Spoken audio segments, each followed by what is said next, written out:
ఎప్పుడు మనము ఒకే విధంగా కాకుండా ఇలా ఒకసారి వెరైటీగా పూరీలను ట్రై చేయండి. చాలా అంటే చాలా టేస్టీగా ఉంటాయి. ఇంకా మీకే కాదు మీ ఇంట్లో వాళ్ళకి ఇంకా బాగా నచ్చుతాయి. ముందుగా మనము గిన్నె తీసుకొని గిన్నెలోకి 1 కప్పు వరకు రవ్వని తీసుకుందాము.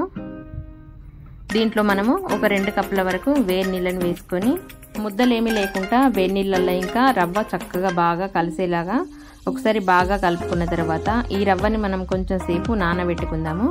మనం అంతలోపు ఒక ఆలుగడ్డను ఉడికించుకుందాము. ఆ ఆలుగడ్డ ఉడికేంత వరకు రవ్వ చక్కగా బాగా నానుతుంది. అంతలోపు దీన్ని పక్కన ఉంచుకొని ఒక ఆలుగడ్డను అయితే ఉడకబెట్టుకుందాము. ఈ సైజులో ఉన్న ఆలుగడ్డ ఒకటి తీసుకొని మనము ఈ ఆలుగడ్డని మెత్తగా బాగా ఉడికించుకున్న తర్వాత పైనున్న పొట్టంతా తీసేసుకొని ఆలుగడ్డని కడిగి ఒక గిన్నె తీసుకొని ఆలుగడ్డని మనము మొత్తం అంతా ఇంకా గిన్నెలోకి ఆలుగడ్డ మొత్తాన్ని ఇంకా బాగా సన్నగా తురిమేసుకుందాము.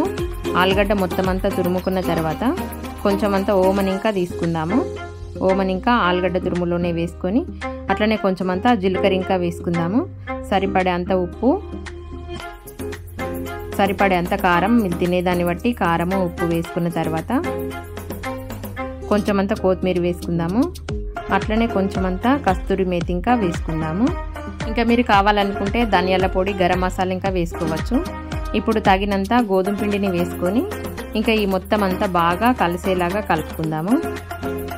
ఈ పిండిని బాగా కలుపుకున్న తర్వాత మనం ముందుగా వేడి నీళ్ళలో నానబెట్టుకున్న రవ్వని ఇంకా వేసుకొని మళ్ళొకసారి ఈ పిండిని బాగా కలుపుకుందాము. మనకు రవ్వ పిండి ఇంకా బాగా కలిసేంత వరకు కలుపుకుందాము. కొంచెం ఇంకేమన్నా పడితే మనకు పొడి పిండి ఇంకా వేసుకొని ఒకసారి బాగా ఈ విధంగా కలుపుకున్న తర్వాత చూడండి ఈ విధంగా కలుపుకొని ఇప్పుడు మనం ఇంకా ఈ పిండిని చిన్న చిన్న ముద్దలుగా చుట్టేసుకుందాము. చక్కగా మొత్తం అన్ని చిన్న చిన్న ముద్దలుగా ఈ విధంగా చుట్టేసుకున్న తర్వాత ఇప్పుడు మనము ఈ ముద్దల పైన కొంచెం అంతా పొడి పిండిని ఇంకా చల్లుకుందాము. మొత్తం అన్ని ముద్దల పైన పొడి పిండి చల్లేసుకున్న తర్వాత ఇప్పుడు ఒక్కొక్క ముద్ద తీసుకొని ఇంకా చిన్నగా పూరీలాగా లాటించుకుందాము.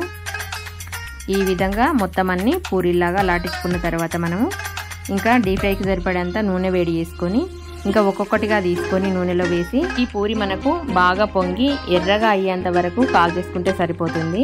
మొత్తం పూరీలను ఇంకా మనము ఇదే విధంగా బాగా కాల్చుకుందాము.